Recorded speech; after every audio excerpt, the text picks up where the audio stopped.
जय हिंद। मैं Pranav Kumar GS classes Kishanganj में आपका स्वागत करता हूं। इस वीडियो में हम सम्राट अशोक के 14 बृहद शिलालेख को याद करने का एक ज़बरदस्त ट्रिक बताएंगे। तो सबसे पहले समझ लीजिए सम्राट अशोक के अभिलेख के बारे में थोड़ा इंट्रोडक्शन। सम्राट अशोक का अभिलेख, देखिए अभिलेख उसे कहते हैं जो पत्थर या धातु पर उत्कीर्ण लेख होते हैं। और सम्राट अशोक के जितने आपको 99% हमको जो अभिलेख प्राप्त हुए हैं वे आपको पत्थर पर उत्कीर्ण हैं। सिर्फ एक आपको अभी तक मिले हैं अभिलेख जो कि आपको ताम्रपत्र मतलब धातु पे उत्कीर्ण मिले हुए हैं। और ये जो आपको अभिलेख है ना, इसका भी वर्गीकरण 3 भागों में किया गया है। सबसे पहला एक जो है ना, जो पहला मिला है उसको शिलालेख कहा गया है, पहला वाला भाग को। और दूसरा वाला भाग को आपको स्तंभ लेख कहा गया है। तीसरा वाला भाग को आपको गुहालेख कहा गया है। सबसे पहले आप शिलालेख को समझ जाइए। ये शिलालेख भी आपको 2 भागों में बांटा गया है। सबसे पहला वर्गीकरण किस में किया गया? शिलालेख में, दूसरा स्तंभ लेख में, तीसरा गुहालेख में। सबसे पहले आप शिलालेख को समझ जाइए। शिलालेख भी 2 प्रकार के हैं, बृहद शिलालेख और आपको लघु शिलालेख। बृहद शिलालेख मतलब ये आपको 8 जगह से प्राप्त हुए हैं, महज 8 जगह से। और लघु शिलालेख आपको 13 से अधिक जगह से प्राप्त हुए हैं। बृहद शिलालेख में जो 8 जगह से बड़े बड़े पत्थर प्राप्त हुए हैं, सभी पत्थर पे आपको 14 लेख उत्कीर्ण हैं। और लघु शिलालेख जो 13 से अधिक जगह पे प्राप्त हुए हैं, उसमें मात्र 2 लेख उत्कीर्ण हैं। सबसे पहले हम बृहद शिलालेख को समझ लेते हैं। और यहाँ पे जितना हम देख रहे हैं ये सारे के सारे जो हैं बृहद शिलालेख हैं। बृहद शिलालेख में एक पत्थर और एक पत्थर पे आपको 14 लेख उत्कीर्ण है। और ऐसा आपको 8 पत्थर मिला हुआ और 8 पत्थर पे 14 लेख हैं। ये नहीं समझ जाएंगे कि 14 शिलालेख मतलब 14 लेख, एक पत्थर पर 14 लेख, और वैसा पत्थर 8 जगह मिला हुआ है, समझ लीजिए। और ये इसमें से 2 पत्थर जो मिले हुए हैं, 2 पत्थर पाकिस्तान में मिला हुआ है। और जो 6 पत्थर मिला हुआ है वो 6 पत्थर आपको भारत में मिला हुआ है। पाकिस्तान में जो मिला है सबसे पहले उसका नाम जान लें। उसको कहते, एक पहला है शाहबाजगढ़ी, शाहबाजगढ़ी बृहद शिलालेख। ये शाहबाजगढ़ी बृहद शिलालेख आपको कहाँ पे है? पाकिस्तान का पेशावर ज़िला में। और दूसरा है आपको पाकिस्तान में जो मिला है उसका नाम है मानसेहरा, मानसेहरा, शाहबाजगढ़ी और मानसेहरा। देखिए सम्राट अशोक के जितने अभिलेख हैं उसकी लिपि 4 लिपि है। एक पहला ब्राह्मी लिपि, दूसरा खरोष्ठी लिपि, तीसरा अरमाइक लिपि। ये अरमाइक लिपि को थोड़ा जान ले। और खरोष्ठी लिपि को, खरोष्ठी लिपि आधुनिक ईरान की लिपि है। और आपको अरमाइक लिपि सऊदी अरबिया का जो क्षेत्र है, सीरिया हो गया, आपको फिलिस्तीन हो गया और सऊदी अरब क्षेत्र, ये सब का जितना भी है आपको अरमाइक लिपि कहलाता है। और ग्रीक लिपि आपको ग्रीक की है। तो भारत में जितना आपको अभिलेख मिला हुआ सारे का सारा अभिलेख जो है ब्राह्मी लिपि और प्राकृत भाषा में है। और आपको जो पाकिस्तान, अफ़गानिस्तान या एशिया माइनर या तुर्की में जो लेख मिला हुआ है वो लेख आपको जो है खरोष्ठी लिपि, अरमाइक लिपि एवं ग्रीक लिपि में है।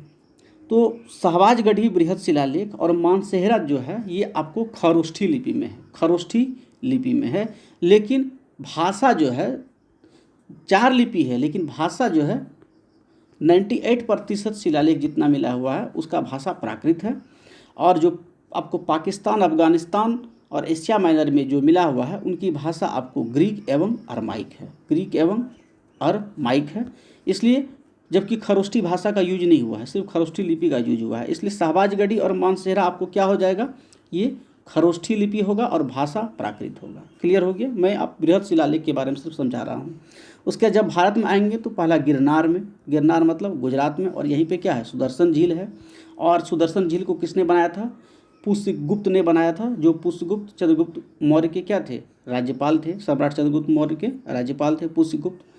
आपको गिरनार में क्या है? सुदर्शन झील। सुदर्शन झील का मरम्मत पुनरुद्धार किसने किया था? शक राजा रुद्रदामन ने किया था। रुद्रदामन का जो जूनागढ़ अभिलेख है वो किस भाषा में है? संस्कृत भाषा में है। हम कोरिलेट करके पढ़ेंगे तो बहुत सारा जीके हमको एक बार में ही सॉल्व हो जाएगा। गिरनार में जो आपको बृहद शिलालेख प्राप्त हुआ है उसमें 2 राजा का वर्णन है, एक अशोक का और एक आपको चंद्रगुप्त मौर्य का। बृहद शिलालेख 2 पाकिस्तान में, शाहबाजगढ़ी एवं मानसेहरा जो खरोष्ठी भाषा में है एवं भाषा प्राकृत है। और भारत में जितना मिलेगा सबका लिपि भी आपको ब्राह्मी और भाषा भी प्राकृत। क्लियर? 3 भाषा का यूज हुआ है बेसिकली।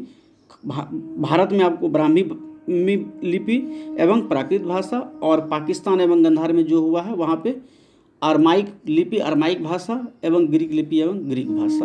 और खरोष्ठी लिपि में लिपि का यूज हुआ है लेकिन वो प्राकृत भाषा। क्लियर?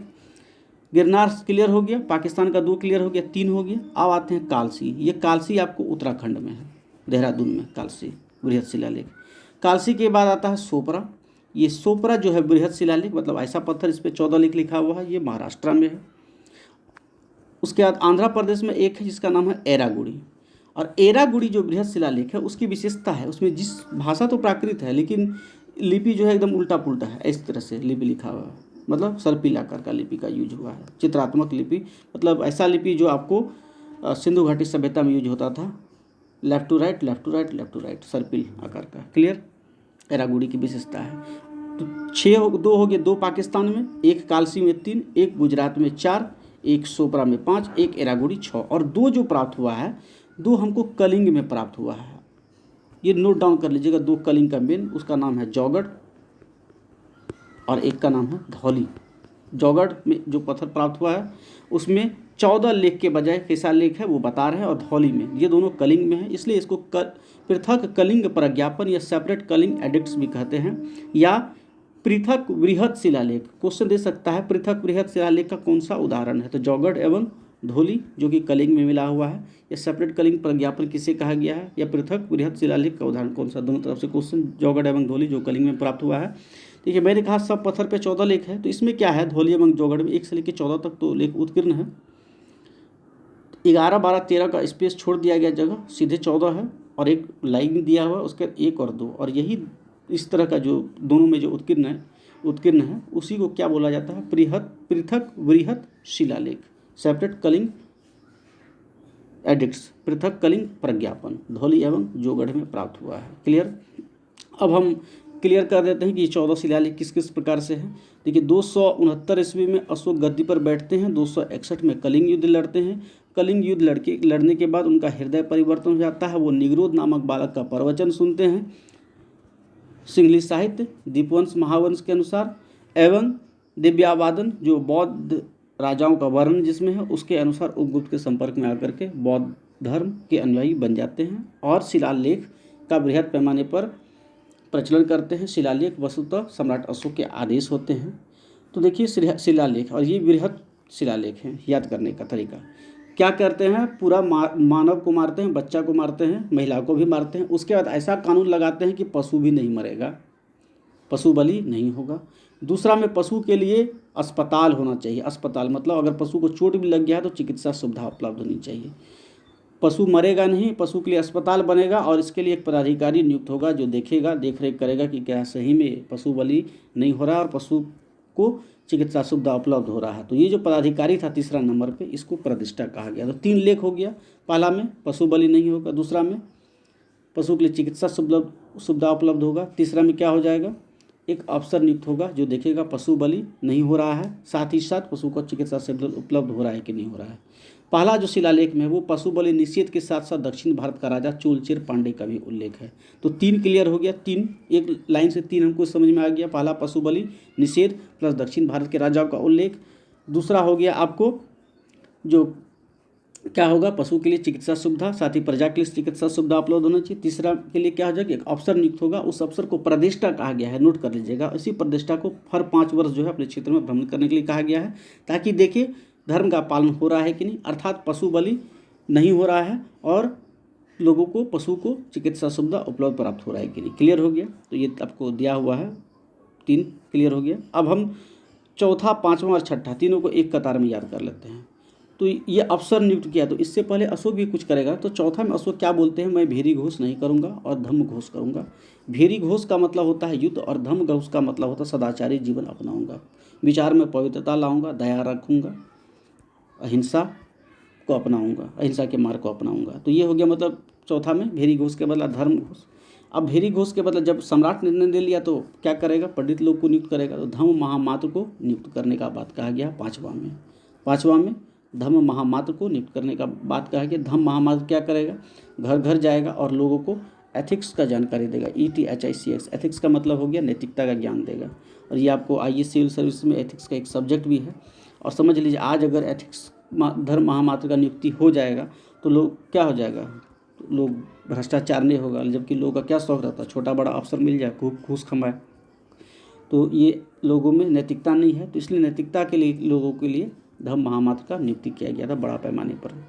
तो चौथा हो गया भेरी घोष के बाद धम्म घोष, पाँचवा धम्म महामात्र, और छठा ये धम्म महामात्र क्या करेगा, लोगों को शिक्षा देगा, लोगों को आत्मनियंत्रण के लिए, लोगों में विचार में शुद्धता आए, लोगों में दया आए, परोपकार आए, इन सभी चीज़ का जो शिक्षा देगा वो छठा अभिलेख में वर्णन है। तो पहला पशु बलि नहीं होगा, दूसरा पशु को चिकित्सा सुविधा उपलब्ध होगा, तीसरा एक अफसर रहेगा जो देखेगा ये दोनों ऊपर का काम हो रहा है कि नहीं, प्रत्येक 5 वर्ष में अपना क्षेत्र का भ्रमण करेगा। क्लियर।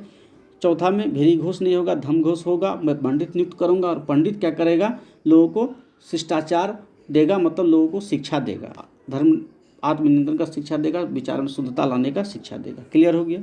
1 से लेकर 6 तक समाप्त हो गया। 7वां 8वां 9वां को हम एक कतार में याद कर लेते हैं। देखिए 7वां में अशोक ने क्या किया है कि सभी धर्मों के बीच में समन्वय स्थापित करने के लिए कहा है सभी धर्मों के बीच में समन्वय स्थापित हो और सभी जो है समाज को जो है अच्छी शिक्षा दे। क्लियर। 7वां में। और 8वां में कहा गया है कि अशोक अपना तीर्थ यात्रा करते हैं।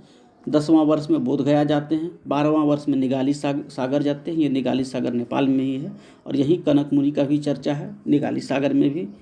और 20वां वर्ष में आपको लुम्बिनी जाते हैं जहाँ महात्मा बुद्ध का जन्म हुआ था 563 BC में। क्लियर। 7वां एवं 8वां हो गया। 7वां में समन्वय, सभी धर्मों के बीच समन्वय, और 8वां में तीर्थ यात्रा। 9वां में जो है ब्राह्मण एवं बौद्ध भिक्षु जो है उसके साथ शिष्टाचार, ब्राह्मण एवं बौद्ध भिक्षु धम्म महामात्र लोग जो है इसके साथ शिष्टाचार का बात कहा गया है। 9वां में ब्राह्मण एवं बौद्ध भिक्षु को सम्मान दिया गया है 9वां में, ताकि समाज में, क्योंकि यही लोग समाज में जो है धम्म लाएंगे, मतलब विचार में पवित्रता लाने का काम करेंगे, इसलिए इन लोगों का सम्मान होना चाहिए। 9वां में ऐसा बात कहा गया है। उसके प्रति शिष्टाचार का भावना होना चाहिए, सच्ची भेंट उनको देना चाहिए, खास करके ब्राह्मण एवं बौद्ध भिक्षु को, धम्म महामात्रों को। 10वां में क्या कहा गया है, 10वां में राजाओं पर कंट्रोल दिया गया है। जो छोटे छोटे अफसर्स होते थे, अमात्य हो गया या छोटा पदाधिकारी हो गया, उन लोगों को कहा गया है कि प्रजा का ध्यान रहे, प्रजा को कोई कष्ट नहीं हो, ये आपको वार्निंग है, ये आपको ध्यान में रखना है। तो समझिए उस पर भी लगाम दिया गया है। तो 9वां हो गया, 7 8 9 हो गया, 7 हो गया, कहाँ पे हो गया, 7 समन्वय स्थापित करने के लिए, 8 तीर्थ यात्रा करने के लिए, और 9वां ब्राह्मण और बौद्ध भिक्षु का सम्मान करने के लिए। क्लियर हो गया। 10वां प्रजा पे बढ़िया रहे तो राजा पे कंट्रोल।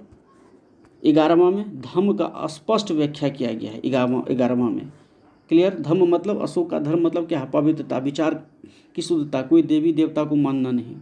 12वां में स्त्री का आचरण में सुधार हो। उस समय रूपा जीवा होती थी, जो उस महिला को कहा जाता था जो स्वतंत्र रूप से वेश्यावृत्ति को अपनाती थी, इसलिए स्त्रियों में आचरण में सुधार करने के लिए स्त्री महामात्र का भी नियुक्ति होगा, इस तरह का प्रावधान था। और ये आपको 12वां लेख में उत्कीर्ण है। और स्त्री का जो महामात्र होता था उसका पद को एथिक्स कहा जाता था। एथिक्स को इथी को अक्षौ, ये 12वां हो गया। 13वां में कलिंग युद्ध का वर्णन है, साथ ही 5 यवन राजाओं का भी वर्णन है। और 13वां जो बृहत शिलालेख है अशोक का, ये सबसे बड़ा बृहत शिलालेख है। बृहत शिलालेख ध्यान दीजिएगा, सबसे बड़ा 13वां है, जिसमें कलिंग युद्ध का भी वर्णन है। और जबकि स्तंभ लेख आपको 7वां स्तंभ लेख सबसे बड़ा है, जबकि शिलालेख में आपको 13वां शिलालेख सबसे बड़ा है, 13वां लेख सबसे बड़ा है। क्लियर। और यही आपको 11 12 13 मतलब धम्म का व्याख्या, स्त्री महामात्र की नियुक्ति और कलिंग युद्ध का वर्णन जो है धौली एवं जौगढ़ में नहीं है, जिसे पृथक कलिंग प्रज्ञापन या सेपरेट कलिंग एडिक्ट्स कहा गया है। 13वां जो है बहुत जगह खाली है, जबकि बहुत बुक में जो है लोगों को धार्मिक जीवन जीने के लिए बताया गया है। तो ये रहा 1 से 13 खास करके इंपॉर्टेंट है, जो एग्जाम में हमेशा आते रहते हैं। एक बार आप रिवाइज कर लीजिएगा। पशु बलि नहीं होगा, पहला क्या है, पहला होगा पशु बलि नहीं होगा। दूसरा क्या है, चिकित्सा सुविधा उपलब्ध होनी चाहिए। तीसरा क्या है, अफसर का नियुक्ति होगा जो देखेगा। क्लियर। चौथा क्या है, भेरी घोष नहीं धर्म घोष होगा। 5वां पंडित का नियुक्ति होगा। 6वां पंडित लोगों को शिक्षा देगा। क्लियर। 7वां क्या है, सभी धर्मों के बीच में समन्वय स्थापित करने के लिए कहा गया है। 8वां तीर्थ यात्रा अशोक का संबंधित है। 9वां ब्राह्मण बौद्ध भिक्षु का इज्जत से संबंधित है। 10वां छोटा पदाधिकारी को हिदायत दिया गया है, प्रजा का ध्यान रखे। 11वां धम्म का मतलब पूरा सदाचार विचार में आए लोगों को दया परोपकार ये सब का स्पष्ट व्याख्या किया गया है, मतलब धम्म का व्याख्या किया गया है। अशोक का धम्म भी वही सदाचार पवित्रता परोपकार से संबंध रखता है, कोई देवी देवता यज्ञ उपासना से नहीं। 13वां में अशोक कलिंग युद्ध का वर्णन है, 5 यवन राजाओं का भी उल्लेख है, 14वां बहुत जगह खाली है और बहुत जगह कुछ दिया हुआ धार्मिक जीवन जीने के लिए। ये रह गया आपको बृहद शिलालेख जो अशोक का है, जो हमेशा एग्जाम में आता है। वीडियो अच्छा लगे तो लाइक एवं शेयर करें। जय हिंद, जय भारत।